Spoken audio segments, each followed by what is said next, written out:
Good morning. Thank you for inviting me. I'm very pleased to be here. And I'm going to talk about a particular distinctive group of people who live with dementia, that is people with young onset dementia. And I'm going to say something about what this particular research project, the Angela Project, tells us that younger people with dementia and their families need, and focus on how primary care and others can assist in meeting those needs. It's an area of interest to me. I come from a clinical psychology background. Way back in the late 1990s in Birmingham, I was involved in setting up a specialist young onset dementia team, which has now changed into a rare dementia service. And we set that up because we were aware that it was very hard to meet the needs of people with young onset dementia in teams where the vast majority of people were older, and of course the services were set up to meet the needs of people in their 80s and so on, and they didn't work in meeting the different needs of people who were much younger. And when I moved to Bradford, I then had an opportunity to pursue research in this area and join with others who also have an interest in young onset dementia. So I'm going to give just a little bit of background about young onset dementia, and why I think it's important to think about younger people's needs as a distinct group. And then I'm going to talk about some of the emerging findings from one aspect of the Angela Project, which is an ongoing study. So I think that one way to think about young onset dementia is to think of it as an area of health inequality. There are over 42,000 people with young onset dementia in the UK. That's probably a real underestimate because the data on young onset dementia aren't very good. Quite a lot of diagnostic labels don't pick out age. So if you were diagnosed with frontotemporal dementia, you might not be distinguished in figures as having young onset dementia also. And these numbers are expected to increase significantly over the next 20 years. At the moment, if we think there are 42,000 people, and bearing in mind that's an underestimate, but only 40% of those have been diagnosed. So we're really lagging behind in rates of diagnosis compared to the diagnostic rates, which we've now increased significantly for older people with dementia. And some of the reasons for this low level of diagnosis probably relate to the fact that young onset dementia includes a wide range of rarer types that present in all sorts of ways. So people may come to see their GP with visual problems, with language problems, with problems which appear to be something like personality change or depression. And because young onset dementia is rare, it might not be the first diagnosis you think to explore. Among your differential diagnoses, you may be thinking of depression, menopause, life stress, and so on. So time to diagnosis for people with young onset dementia is over 4 years from their first visit to their GP with signs and symptoms, whereas for older people it's much shorter than that. Younger people have different needs because of having this range of different types of dementia. And they also have different needs because their life stage and their family life stage are very different. So a younger person is probably still working, so there are needs about how to maintain or relinquish their employment, what happens to their income. They may have young people in the family still dependent upon them. They may be supporting their parents who may have health conditions. So we need to know about how to meet family needs, how to address the needs of younger people. Younger people may step in as carers as well, may worry about both parents, may decide not to leave home because they want to support their parents. These needs aren't easily met when you're used to dealing with older people who have multiple health problems and quite a different social and life context. So younger people and their families require needs-based and age-based services and support after diagnosis. I'm not sure what the numbers are in West Yorkshire and Harrogate, but I did find online some numbers from North Yorkshire's dementia strategy, which is called Bring Me Sunshine, which indicates that they estimate they have 173 people in their patch with young onset dementia. So rare, but not an insignificant number.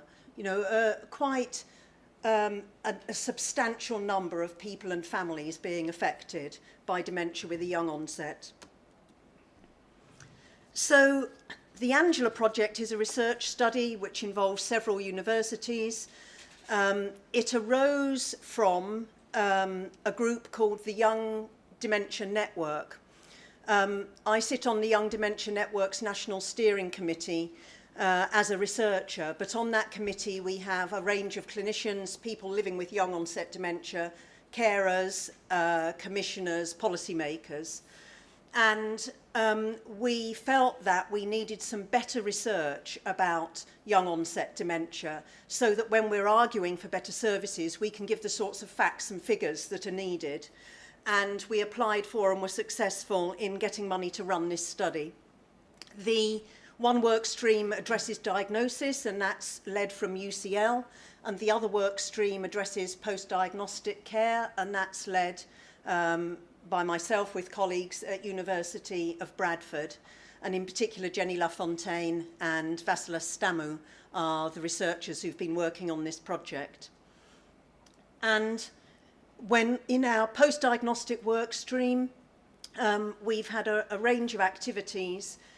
We've carried out a national survey, and then we've conducted in-depth follow-up interviews, and we've also carried out interviews with service providers and commissioners to understand more about the barriers and facilitators to commissioning and providing the specialist services.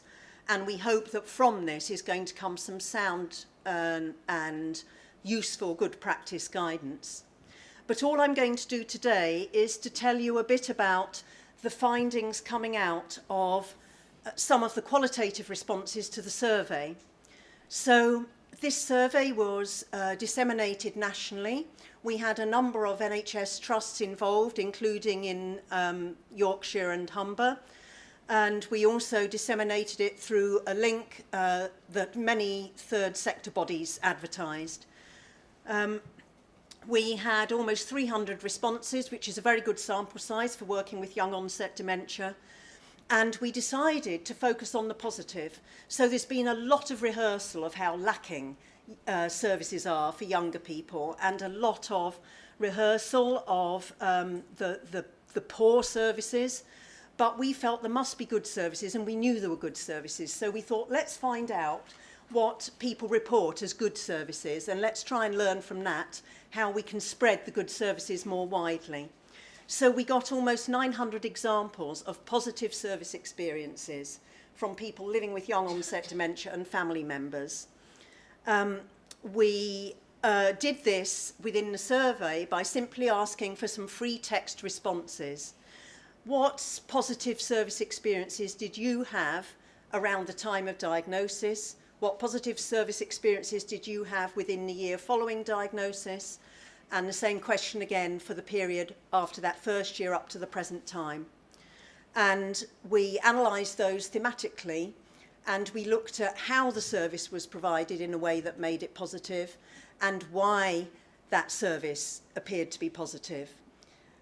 So in the rest of this talk, I'm going to give you just some examples of those themes and the sort of things people said that illustrate those themes. So there were three characteristics about how services were provided that were especially important, which made people feel that the service was a positive one. And they're labelled here.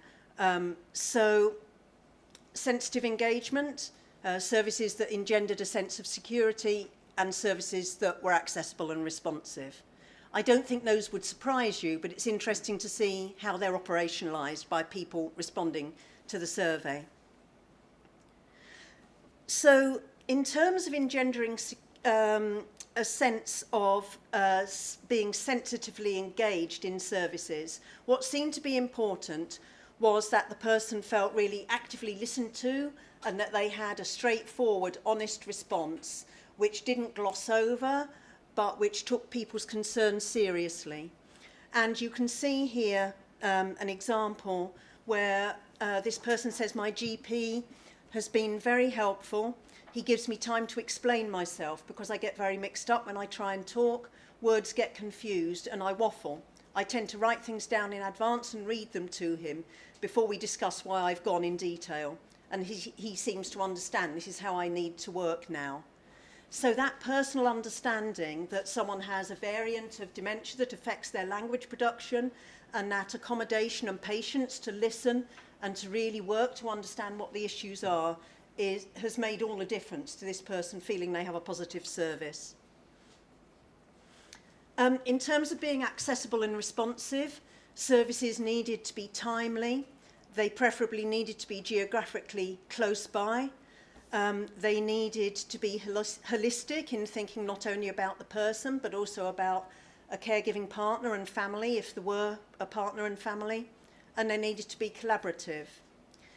So again, here's another example of shared care between primary care and a memory clinic. During this period, we moved to shared care between memory clinic and GP. Both are excellent and see us when we have concerns.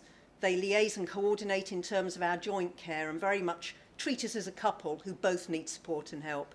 They've both helped us adjust to and understand the condition at every stage. It was helpful for both of us and the wider circle of family and friends as we're able to explain things to them. In terms of engendering security, the important thing here was continuity and consistency, which gave people confidence.